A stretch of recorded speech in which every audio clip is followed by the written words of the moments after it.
Hello and welcome to this quarter's empties. So this is all of the beauty and skincare and fragrance, and I think that's it. Sorry that it's a little bit late. I'm running a little bit behind, but that's okay. That's okay. My name is Alex. Welcome on in if you are new. On this channel, we like to talk about makeup, preferably a little bit of colour or maybe like a dark grungy sort of makeup look. Yeah, we like to talk about makeup, we like to talk about project planning, and we do the occasional vlog as well, usually travel vlogs. If any of those things sound like a good time to you, then please stick around. Make sure you subscribe. I don't think this is going to be like a huge long video this time. My last quarter's empties was pretty hefty, and this quarter's empties I think reflects that. So things have slowed down a little bit for the last 3 months, which is fine. So I'm just going to start grabbing things. I've just got a little pile of things here. I'm just going to start grabbing things randomly. We're just going to do sort of quick fire empties today. So I'm just going to go through and tell you whether I liked the product and if I would rebuy it. The first thing that we've got is this More Sense. I lost the lid. I lose the lid to literally everything, because especially when it's something like this, my brain's like, well, a lid is pointless. It's not like it's not keeping the product in, so why is there even a lid? So my brain's like, lid is pointless, and then I lose the lid immediately. So nothing like this that I own will ever have a lid. Anyway, all this to say, this is Voluptuous Peach by More Sense. So it's one of those like fragrance duping websites, and I believe this is duping the Bit of Peach fragrance by Tom Ford, which I have smelled a couple of times at the airport and this is super similar to it. I think I've got quite a sensitive nose and can detect very slight scents and or like a very slight difference in scents. So to me, these are very similar. They're not exactly the same, but it is so close, it's fine. I do really enjoy the smell of this, but I've just got so many perfumes at the moment, I wouldn't rebuy this straight away, but maybe in the future. It's just like this really like thick, heavy, creamy, but not too sweet, but a little bit sort of like smoky, moody kind of thing going on with it. So it is really good. So we've got the Bondi Sands Face SPF 50 Plus, which is very high protection, and I got this because, why did I get this? It says SPF 50, which is the only SPF that you should be using because it's the only one that provides full protection, but we all already know that now, right? So I got this, I think because it said it was matte, so because there was like a hydrating one as well and a matte one, and it's also tinted, and it's tinted a shade that's like deeper than my skin tone. So when I put this on, I look like I've got a tan, which is fine. Anyone that's fairer than me is gonna look a little bit ridiculous, I think, with this. I don't know if it's one of those that sort of shears out to the point that it looks okay on various skin tones, but it is quite deep. You can sort of see there, if that comes up in focus, that's kind of how deep it goes, which is, as you can see, it's a lot deeper than my skin tone. So I don't think I would rebuy it, just because if I'm not tanning, it is a little bit deep for me and my head won't match my body. And washing it off is a religious experience. It goes in your eyes and it feels like your eyeballs are melting out of your skull, which I know most SPFs do, but the one that I'm wearing at the minute doesn't do it that much, which is the Sultan one by Boots, which is like, it's like anti-aging Sultan Once for Your Face by Boots. I can't remember the proper name. It's not tinted, it doesn't have a white cast on me, and it doesn't melt your eyeballs when you wash your face. This Clinique Moisture Surge, I think it was like a Moisture Surge, like moisturising gel, just like a daily moisturiser, and I actually really loved this. I love a gel consistency moisturiser instead of a like cream consistency moisturiser. I've learnt that this year, so I did really like this. I did also really enjoy the Bioma one that I was using earlier in the year. Clinique test on animals, so I'd probably rebuy the Bioma one over this one. The Impulse Empower body spray, and this is in the scent spice, ylang ylang, and jasmine. Now, spice is obviously very generic. Spice could mean anything. To me, this doesn't smell of any of those things. I really, really love jasmine as a scent. It's so deep and juicy, and I know that to some people, jasmine smells like cat pee. It's like a genetic thing, like the coriander thing. But I'm not one of those people. To me, jasmine is delicious. And this was fine. Let me give it a spray. This, I do quite like it. It's very sweet for me though. Even though I know jasmine is a sweet scent, it's very sweet and like cloying, which I know that is what jasmine is. In this iteration, I don't really like it, so I wouldn't rebuy this again. I think I'd bought this in a pinch as well. Yeah, Impulse are owned by Unilever, so they do test on animals, so wouldn't rebuy that. And yeah, I don't really know why I did buy it. It's just one of those like impulse things. Speaking of impulse fragrance purchases, I've got a few of these replica minis. So I've got 3 here. Replica do test on animals, but again, I was in the Sephora queue and I saw like, you know, when in the queue where they sell all like the minis and the little like sets and things to entice you to just spend a little bit more. Well, they really got me with this replica set. It's just like a mini set of all, like a few of Replica's fragrances, and I have always wanted to try some of them, but haven't because I tested on animals. But I was in the Sephora queue, all of the Sephora children were running around screaming, and I just forgot myself, and again, impulse bought this set. They do test on animals, better products on animals, which I'm just like, in this day and age, why? So I wouldn't buy it if I was of a sound mind, but on that day I clearly wasn't. Finished the Jazz Club, which is like a deep, sort of leathery, smoky, earthy, tobacco-y, but with like again like this weird like creamy sweetness to it, which I wasn't expecting. I actually don't know if I would buy it anyway, just because like I did find the sort of creamy sweetness to it a little bit cloying sometimes. I prefer like proper like smoky woody sort of scents without anything to sort of soften it, which I thought that was going to be, but it wasn't. So yeah, I didn't like that one. Under the Lemon Tree was sensational. It was lemony, but it was also again like really earthy and deep and herbal. And when you have lemon or lime or orange in a fragrance, I feel like you're always at risk of smelling like a toilet cleaner. And this is just lemon done in like the most deep, dark, sultry, alluring way. And I absolutely would rebuy this if I could, but I won't. And then the other replica one I've got is Springtime in a Park. And this is really sweet and really floral, which are 2 things that I tend not to like in a fragrance, but it had this like, again, like deep, like juicy, like totally rounded out sweetness to it that I just really, really love. You just wanted more of it. You just wanted to smell more of it straight away. It was just so good. I actually think there's a little drizzle left in this one. I might. Oh, so good. There is something a little bit plasticky about it.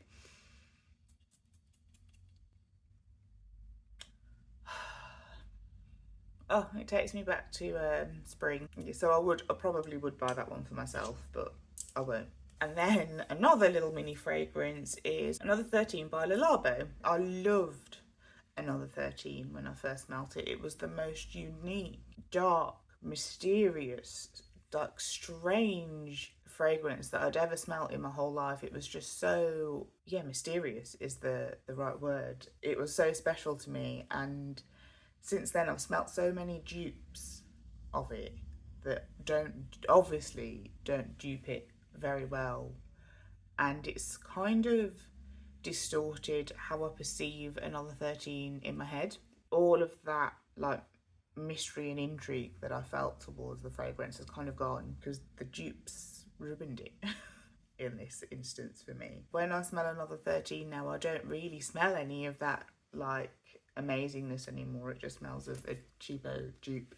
So I probably, which is probably a good thing. Now I'm not going to buy myself a full-size bottle of another 13, which was one of my dreams to do. Okay, so I think that is all of the fragrances. I hope my descriptions were adequate there. We've emptied another one of these, and this is the Righteous Butter by Soap and Glory, and it's just my favourite body moisturiser. It's really strongly scented, it's not offensive. Even though I always say, just been saying that I don't really like sweet scents. I don't like sweet scents as perfumes, but as body moisturisers or shower gels and things like that, I don't really mind. I think I have run out of body moisturisers now, so I will just go back and pick up another few of these, maybe a few different scents, but yeah. Another e.l.f. Power Grip Primer with niacinamide. My skin loves my niacinamide, it really helps to keep it clear. I was trying to move away from being a primer girly. I was just like, is this just another unnecessary makeup step? And the way that you churn through primers, I'm just like, the makeup companies are making a killing of us just buying a new primer every month. And is it actually really even doing that much? And I went a few days without a primer and my foundation was just like all over everything. So yes, they are doing something. So yeah, this is the e.l.f. Power Grip Primer, and this is probably my favourite primer that I've tried. I would keep rebuying it. I've got one upstairs ready to go once I finish the primer that I'm currently working on. So yeah, this is a real fave of mine and I would rebuy it. I do also have the e.l.f. Poreless Putty Primer, and I think I've gone through one of these in this series before as well, and I do really like this primer. It is really mattifying, which I quite enjoy because I do get an oily T-zone. I get an oily everything actually. I'm a greasy gal. And this really does help with mattifying it. If you wear this at the end of the day, you will not be oily. It just isn't going to happen. However, it does make your makeup crease, so I do try and avoid around my mouth and try and be sparing with it on my forehead because that's where I tend to crease. At the time I was wearing a foundation with it that creased a lot more than the foundation that I'm wearing now. I would like to try this again with a foundation that creases less to see if it can perform still. So I probably would give this one more chance, but if the next one is still super creasy even with my non-creasy foundations, because I do love the mattifying effect, but I don't like the creasing effect, I probably would just let it go and mattify another way with powders or whatever. Speaking of the foundation that creased on me, this one wasn't too bad. This is the House Labs Triclone Skin Tech Foundation, and I wear the shade, is the shade still on here? Yes, 260 Light Medium Cool. It's great to find another makeup brand that is doing an olive undertoned medium foundation, because from my research online, apparently they can be quite hard to find. I feel like I've been quite lucky and I've found a few now, but apparently I'm running out of options. This is a really glowy foundation, but not in the sense that like it's twinkly or metallic or shiny. You just look like wet, just like dewy. But I don't need to look dewy. I'm dewy enough on my own. And on top of that, it would crease around my mouth quite a lot, and I'm thinking a dewy foundation, usually if your foundation's going to be dewy, I feel like it can also be creasy. I feel like that's usually a more mattifying, full coverage kind of foundation's job, to be creasy, whereas something that's dewy with a little bit more flex and a little bit more light coverage shouldn't really be creasing. So I get why people do like this, especially if they've got drier skin than me and less pronounced pores, because this just made every pore opening lit up like a Christmas tree with my own grease. I understand if people with dry skin and less pronounced pores than me, I understand why they would like this, and if that is you, absolutely you should buy this. But I am quite glad that this is over. I wasn't hate panning it, it was fine, but I'm glad that I finished it and I wouldn't rebuy it. The Rare Beauty mascara, I've just got the mini one here. I think I just threw it in my basket to get the basket up to the amount that you get free delivery, because I still have a handful of mascaras that I'm working through, but I just thought I'd treat myself to a month or so of this mascara, because I think this is now my favourite mascara. My favourite mascara of all time is the Benefit Bad Gal Bang, but Benefit Test on Animals. And I absolutely would rebuy it, and I would be wearing it right now if I could, but I want to work through I think I've got 3 mascaras left. and then I will rebuy this, and this will just be the mascara that I keep going to unless something else comes up. This is the Sol de Janeiro body cream, and this is the Bayer Flor. Is that how you say that? Bayer Flor Elastic Cream. And I think, is this the one? Yeah, this is the one that smells apparently just like Baccarat Rouge. I was telling you now, I do not like the smell of Baccarat Rouge. It smells like fizzy sweets and fags. It's fizzy sweets and cigarettes, that is, for my American viewers. If I have any American viewers, I don't know. It's retinol mimicking. I didn't notice. I mean, I was using it on my body. I don't know if my body is looking like it's aging less because I used this, but I got through it. But I really don't like the smell of Baccarat Rouge. It's dreadful. I've got a few little little sachets here. Dr. Dennis Goss Advanced Retinol and Ferulic Triple Correction Eye Serum. This might be a fantastic product, but 1 ml of it was not enough to convince me that it was a fantastic product, so I wouldn't buy the full size of this. The Superfacialist Salicylic Acid Anti-Blemish Purifying Cleansing Wash. This was just 2 ml of product, but I do remember thinking this was really good, but I can't remember why. Salicylic acid deeply cleanses your pores, so it has like a deep penetration into your pores to cleanse any sebum that's like deep inside your pores. And I just thought that is something that I could do within my life in like a wash form, maybe. So yeah, this was okay. Yeah, I liked this. I probably would try and give this a go in the future. Biomer Milky Moisture Cleanser Triceramide Complex with oat extract and panthenol. And it says boosted barrier and better skin, but we're washing it off. So I don't know how much of that is just skincare marketing talk to try and get us to buy something that doesn't actually do anything. Because in my eyes, if you're washing off the barrier boosting things, then they're not going to be there to boost your barrier. This was one of those like milky cleansers that's a little bit stiff. It isn't really getting all of my makeup off. I would have to go in with an oil cleanse and then this as a second cleanse. So at the minute I'm happy with my e.l.f. Holy Hydration one that is sufficient first and second cleanse. So I would not buy the full size of this. Got the Good Genes Glycolic Acid Treatment by Sunday Riley. Glycolic acid is an exfoliant. It's an exfoliant that you have to be a little bit more careful with skin of colour because it can burn your skin. And if your skin burns, it'll scar. Caucasian skin is less likely to scar than skin of colour. Yeah, this was fine. I really like the Pixie one, and the Pixie one is like £10 for a bottle that lasted me, I think, maybe a year because I'm very sparing with the glycolic acid, again, just to try and avoid those burns. I did quite like that this was like a cream that you rubbed in. It felt like it had a little bit of like longevity there instead of Pixie's tonic water, which is sort of like a water that you dab on and then what? You know, but just in terms of price point, I don't know how much this costs off the top of my head, but I do know Sunday Riley is quite a spenny brand. So if I was going to go for a glycolic acid product, I would probably just stick with the Pixie Glow Tonic. Super Antioxidant Serum by Paula's Choice, and the texture of this was so lovely. Like, I was like, I think I need to buy this. And it's very rare that a mini size convinces me that I need to buy anything. I don't know why they exist.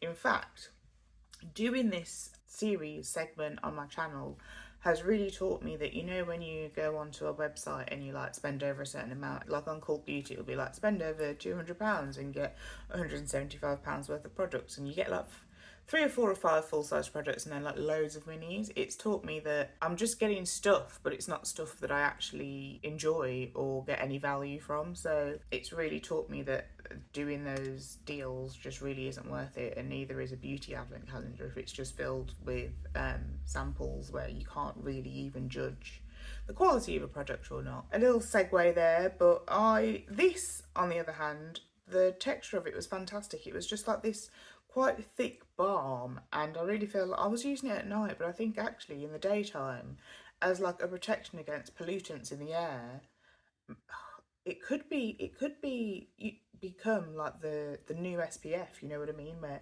you got the SPF on to protect you from the sun and then this to protect you from like pollutants and antioxidants in the air. And I mean, I know that I can't determine all of that just... Oh, a little bird just landed on the fence. Oh. I know that I can't determine the efficacy of that just from how much I liked the texture, but I loved the texture. Would I rebuy this? Maybe, but it's not an essential, is it? It's not. So maybe in this economy, no. But if I was a millionaire, then yes. Just so no, then. Now we've just got makeup left, which I think is really exciting because it's quite rare that you get a makeup empty. So I'm just going to hold up these. I think one of these was in my last month's empties, and I'll put it back into rotation because I thought that it wasn't empty, and it wasn't empty, and then it was. Fun story, I know. A couple of these Lift and Snatch eyebrow pens by NYX, and I'm going to try them both now, and they're going to both be working. They have run out. Everybody raves about these. Everybody loves these. Mine are in the shade Espresso, and I would rebuy them. They're really good for getting brow definition, which is typically what I need. I feel like I've got quite shapely brows, for lack of a better word, and I just use this to give me a little bit of definition and depth, and it's just the best product I've found that does that. So yeah, I would rebuy this. Epic Ink eyeliner, and I think this didn't run out, but I did this to it. Can you see that? Can you see that? I don't know if you can see that. So it hasn't run out, but I wasn't getting that sharp point. So I just thought, why am I making myself suffer? Just buy a new one. So I did. And this is the Rimmel Wonder Ink eyeliner, and this is like a sponge applicator, and I was quite enjoying this for a bit, but then I went back to the NYX one and I was just like, this is so much better. It's the best one. This is okay. It's not as black as the NYX one, and again, it's like that felt tip kind of tip instead of a brush kind of tip. So if this little tiny end dries out for any reason, which you can see this one has, if you can see that, if this dries out for any reason, you've completely lost your sharp point on your eyeliner, whereas the brush ones are less likely to dry out, I find. So I wouldn't rebuy this. I would obviously rebuy the NYX one. We've talked about this already. This is the Kat Von D Everlasting Liquid Lipstick in the shade Double Dare, and this has got to be maybe 10 years old. Maybe not quite 10 years old, but close to 10 years old. And this, I think I said in my Deck of Panning Project Pan, which is the project that this is from, this was my lipstick back in the day. This was the lipstick of all lipsticks. And I actually had two of these and I lost one. The perfect My Lips But Better shade. There you go. Have a little look at that. And there is still a little bit in there, but it was just going a bit sort of flaky. And I do find when you get down to the very last dregs of a liquid lipstick, it starts to go a bit cakey and flaky, so it's just better to call it a day. And it is literally one of the oldest things I own, probably, so it was fine to let it go. I would rebuy it, but it doesn't exist anymore, so there you go. And I think we're just going to be continuing in the vein of things that I would rebuy but they don't exist anymore. So this again was in my Deck of Panning Project Pan, and this is the Benefit California blush. And you can kind of just see in the pan a little bit there what sort of shade it was. It was just the perfect, like, pinky peach with like a little bit of a gold reflect, but she got so old the gold reflect died. I finished it and I'm kind of sad that I finished it. It was an iconic blush for me back in the day, and I'm sad to see it go. Again, I would rebuy it if I could, but it doesn't exist anymore. Obviously, Benefit also sells animals. The last one is the Lottie Freckle Tint, and this is in the shade Deep, and I think they might have done a deep and light one, and then obviously they did the glittery ones as well. This is the best freckle tint. This is the best one. I have now tried them all. Obviously, Lottie went under, and all the other freckle tints are inferior to this one. I've tried Freck, I've tried Kimchi, and I've tried Makeup Revolution. I'm still waiting to get hold of a Nabla one. They're out of stock on their website at the minute, but I will be trying that one when I can get hold of it, because nothing compares to this absolute stunner of a freckle pen. It was just the perfect texture, the perfect colour. If you dabbed it out, it would just create loads of freckles that looked like freckles. It was just For me and my skin tone, the dream freckle pen, and it is no more. Probably ended up being way longer than it needed to be.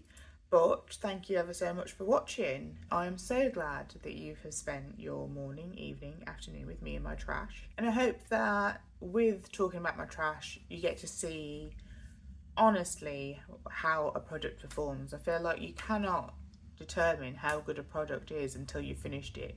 You know that product inside out once you've finished it. These are my favourite types of videos to watch, so I thought I would also make them. So let me know what you think down in the comments. Give me a like. Please subscribe if you want to. I would love to have you around here. And thank you for watching, and I'll see you next time.